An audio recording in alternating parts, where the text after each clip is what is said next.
স্বামী বিবেকানন্দের দৃষ্টিতে মাতা ঠাকুরানী। বাস্তবিক শ্রী মায়ের সহানুভূতি এবং আশীর্বাদ যদি সে সময় না আসতো, তাহলে কয়েকটি নির্বান্ধব নিঃসহায় তরুণের পক্ষে রামকৃষ্ণর সঙ্গে সূত্রপাত করা কখনোই সম্ভব ছিল না। অর্থ তার ছিল না ঠিকই, কিন্তু তার হৃদয়ে উজাড় করা ভালোবাসা এবং প্রেরণার এমনই শক্তি ছিল, তার সহানুভূতি ছিল এমনই প্রাণপদ যে পৃথিবীর ভ্রুকুটিকে উপেক্ষা করে কয়েকটি অল্পবয়স্ক তরুণ এক মহা সংগ্রামে ঝাঁপ দিয়েছিল, যার ফলে অল্পদিনের মধ্যেই জন্মলাভ করেছিল এক অভিনব আন্দোলন। সমগ্র পৃথিবীর ভবিষ্যৎ সাহিত্যের জন্যে একটি বিরাট ভূমিকা বহন করতে যা ছিল দৈব নির্দিষ্ট, যার নায়ক ছিলেন স্বামী বিবেকানন্দ। সে মায়ের সঙ্গে স্বামীজির পূর্ব উল্লিখিত সাক্ষাতের সময় গোলাম্মা অনুচ্চস্বরে উচ্চারিত শ্রী মায়ের নিম্নোক্ত কথাগুলি স্বামীজিকে শুনিয়ে বলেছিলেন, ঠাকুর তোমার মাধ্যমে এইসব মহৎ ও বৃহৎ কাজগুলি করাচ্ছেন, তুমি তার চিহ্নিত শিষ্য ও সন্তান। স্বামীজি সে কথা শুনে গভীর আবেগের সঙ্গে বলেছিলেন, মা, আমি তাঁরই বাণী প্রচার করতে চাই এবং সেজন্য যত সত্য সম্ভব একটি স্থায়ী সংঘ স্থাপন করতে চাই। কিন্তু আমার দুঃখ হচ্ছে এই জন্যে যত দ্রুত আমি করতে চাই তা পেরে উঠছি না। শ্রী মা তখন নিজেই স্নেহকোমল কণ্ঠে আশ্বাস দিয়ে বললেন, তার জন্য তুমি কোনো ভাবনা করো না। তুমি যা করেছ আর যা করবে তা চিরকাল টিকে থাকবে। এই কাজের জন্যেই তোমার জন্ম। জগতের মানুষ তোমাকে লোকগুরু হিসাবে মানবে। তুমি নিশ্চিত যেন ঠাকুর তোমার আকাঙ্ক্ষা অচিরেই পূর্ণ করবেন। অল্প দিনের মধ্যেই দেখতে পাবে তোমার চিন্তা, তোমার স্বপ্ন বাস্তবে রূপ নিচ্ছে। সে কথা শুনে স্বামীজি ভক্তি বিনত কণ্ঠে শ্রী মাকে বললেন, আশীর্বাদ করুন মা, তাই যেন হয়। আমার পরিকল্পনা যেন সত্তর ফলপ্রসূ হয়। শ্রী মায়ের আশীর্বাদ সত্য হয়েছিল। শ্রী মায়ের সঙ্গে সাক্ষাতে মাসাধিকাল পরে 1897 খ্রিস্টাব্দে 1 মে স্বামীজি আনুষ্ঠানিকভাবে রামকৃষ্ণ মিশন তথা রামকৃষ্ণ সঙ্ঘের প্রতিষ্ঠা করেছিলেন। প্রসঙ্গক্রমে উল্লেখ্য যে এই সংঘের জন্য শ্রী মা শ্রী শ্রী ঠাকুরের কাছে কাতরভাবে প্রার্থনা করেছিলেন। শ্রী মায়ের প্রেরণা ও আশীর্বাদ এবং শ্রী রামকৃষ্ণের কাছে তাঁর প্রার্থনার ফলশ্রুতি রামকৃষ্ণ সংঘ। বাস্তবিক শ্রী মা স্থূলদেহে না থাকলে শ্রী রামকৃষ্ণের ত্যাগী পার্শ্বদগণ কে কোথায় যে ছড়িয়ে পড়তেন কে জানে। তাঁর পরোক্ষ প্রভাবে এবং তাঁর স্নেহের আকর্ষণে কালক্রমে সংঘের জন্ম সম্ভব হয়েছিল। স্বামীজি তাই তাকে সংঘজননী রূপে গুরুভাইদের কাছে বর্ণনা করেছিলেন। স্বামীজি জানতেন যে ভবিষ্যতে সংঘকে শ্রী মাই তার অসাধারণ প্রজ্ঞা ও স্নেহের শক্তিতে লালন ও পুষ্ট করবেন। অর্থাৎ তিনি শুধু সংঘ জননী নয়, সংঘের ধাত্রী জননীও। বলরাম মন্দিরে রামকৃষ্ণ মিশনের প্রতিষ্ঠা ঘোষণা উপলক্ষে স্বামীজি যে সভা আহ্বান করেছিলেন, তাতে ত্যাগী গুরুভাই ও গৃহী ভক্তদের সম্বোধন করে প্রথমে আবেগময় কণ্ঠে কিন্তু স্পষ্ট ভাষায় স্বামীজি বললেন, মঠ ও মিশনের জন্য কিছু টাকা সংগৃহীত হয়েছে। আমাদের শ্রী মা দেশে আছেন, তার মাসিক হাত খরচা বাবদ স্থায়ী তহবিলের সুদ থেকে সর্বাগ্রে কিছু দেওয়া উচিত মনে করি। এ বিষয়ে আপনাদের কি মত? ওই প্রস্তাব সকলেই অনুমোদন করলেন। তখন স্বামীজি বলছেন, তাহলে মাসে কত ধার্য করা যেতে পারে? উত্তরে অনেকে অনেক রকম বলছেন। তিনি পাড়াগাঁয়ে থাকেন, ব্রাহ্মণের বিধবা, যা কিছু সামান্য 5-7 টাকা দিলেই হবে ইত্যাদি। এইরূপে তাদের মধ্যে আলোচিত হয়ে মাসিক মাত্র 10 টাকা পর্যন্ত ধার্য করার সম্মতি মিলল।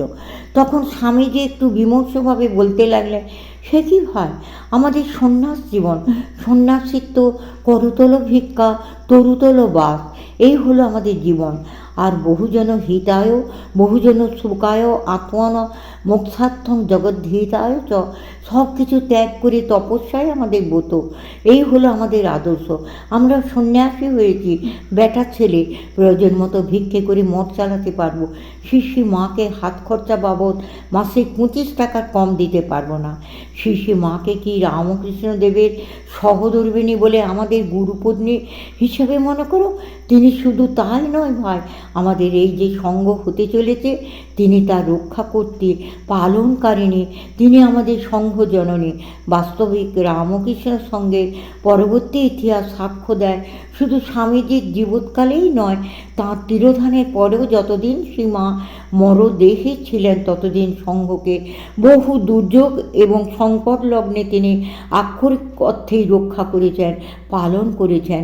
শুধু তাই নয়, আদর্শ পন্থা নিয়ে কোনো বিরোধ উপস্থিত হলে ব্যক্তিগতভাবে অথবা সমষ্টিগতভাবে সংঘভুক্ত ত্যাগী সন্তানগণ তারই মুখাপেক্ষী হয়েছেন এবং তিনি প্রয়োজনীয় নির্দেশ দিয়েছেন, পথ দেখিয়েছেন। স্বামীজিকে দেখি যে কোনো গুরুত্বপূর্ণ ব্যাপারে সিদ্ধান্ত গ্রহণের আগে শ্রী মায়ের উপদেশ এবং অভিমত প্রার্থনা করতেন এবং শ্রী মায়ের নির্দেশ এবং ইচ্ছায় স্বামীজি সব সময় শিরোধার্য করতেন। এই সম্পর্কে তার কোনো দ্বিধা, সন্দেহ বা সংশয় ছিল না। কোনো প্রশ্ন কোনো দিন স্বামীজির মনে ওঠেনি। স্বামীজির অন্যান্য গুরু ভাইরাও এই ব্যাপারে সর্বদাই স্বামীজির পদাঙ্ক অনুসরণ করেছিলেন।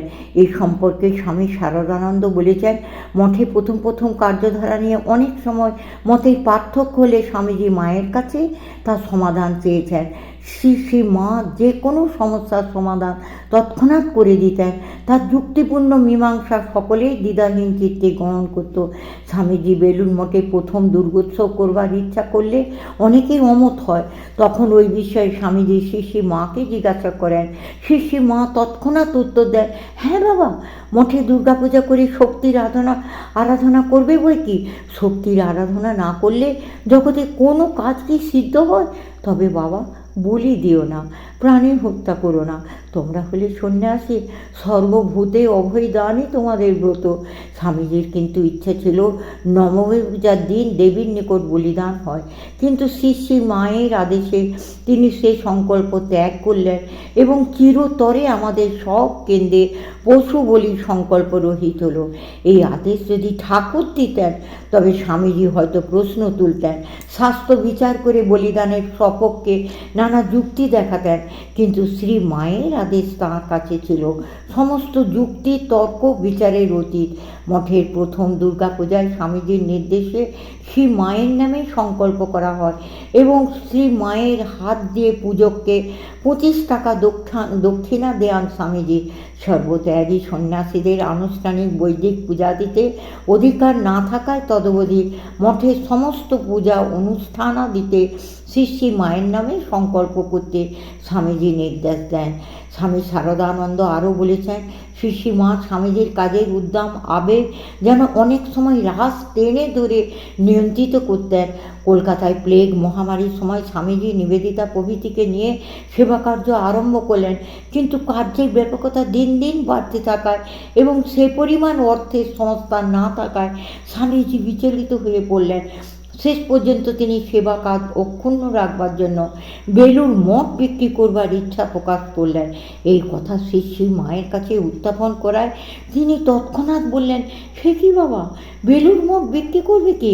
মঠ স্থাপনায় আমার নামে সংকল্প করেছ এবং ঠাকুরের নামে উৎসর্গ করেছ, তোমার ও সব বিক্রি করবার অধিকারই বা কোথায়?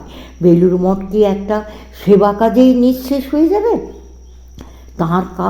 তার কত কাজ, ঠাকুরের অনন্ত ভাব সারা পৃথিবীতে ছড়িয়ে পড়বে, যুগ যুগ ধরে এইভাবে চলবে। তখন স্বামীজি একটু সলজ্জভাবে বললেন, তাই তো, আবেগ ভরে আমি কী করতে যাচ্ছিলাম? সত্যি তো, মঠ বিক্রি আমি করতে পারি না, সে অধিকার আমার নেই।